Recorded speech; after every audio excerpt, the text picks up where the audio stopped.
Guys, सबका स्वागत है मेरे यूट्यूब चैनल नर्सिंग वाली सिस्टर। तो आज हम बात करेंगे डिसऑर्डर क्या होता है, इसे शॉर्टकट में आज हम समझेंगे।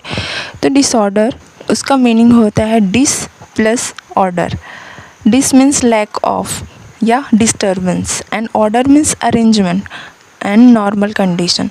जो हमारे बॉडी का जो नॉर्मल अरेंजमेंट या कंडीशन होता है उसमें कुछ भी लैक हुआ है या फिर डिस्टर्बेंस हुआ है तो उसे हम डिसऑर्डर बोलते हैं। डिसऑर्डर मतलब होता है डिस्टर्बेंस इन ऑर्डर।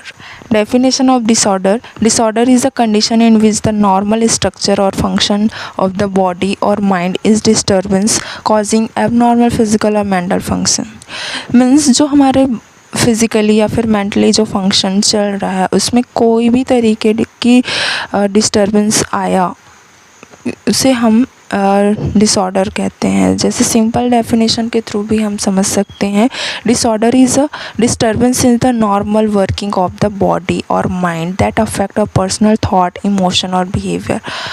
मीन्स जो हमारा बॉडी है एंड माइंड है उसमें नॉर्मल जो उसका फंक्शनिंग होना चाहिए वो हो रहा है, बट उसमें किसी भी तरीके के अफेक्ट के थ्रू हमारे बॉडी में इफ़ेक्ट आया, लाइक हमारे थॉट में, हमारे इमोशन में, हमारे बिहेवियर में चेंजेस आए तो इसे हम डिसऑर्डर बोल सकते हैं।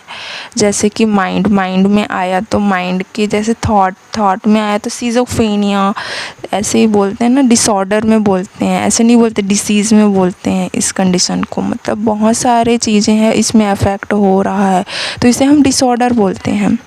एग्ज़ाम्पल के थ्रू एंजाइटी डिसऑर्डर बोलते हैं, एंजाइटी को डिसीज़ नहीं बोलते हम, थायराइड डिसऑर्डर बोलते हैं। And autism spectrum disorder, bipolar disorder. And then key point देखते हैं इसके, it is a not always causes by infection. ये हमेशा इन्फेक्शन से नहीं होता। It affect the normal physical, mental और इमोशनल फंक्शंस। ये हमारे जो फिज़िकल, मेंटल और इमोशनल फंक्शन को अफेक्ट कर सकता है। इट मे बी टेम्पररी और परमानेंट। ये कुछ समय के लिए हो सकता है या फिर परमानेंटली भी हो सकता है। ये it can affect one part और many parts of the body और माइंड।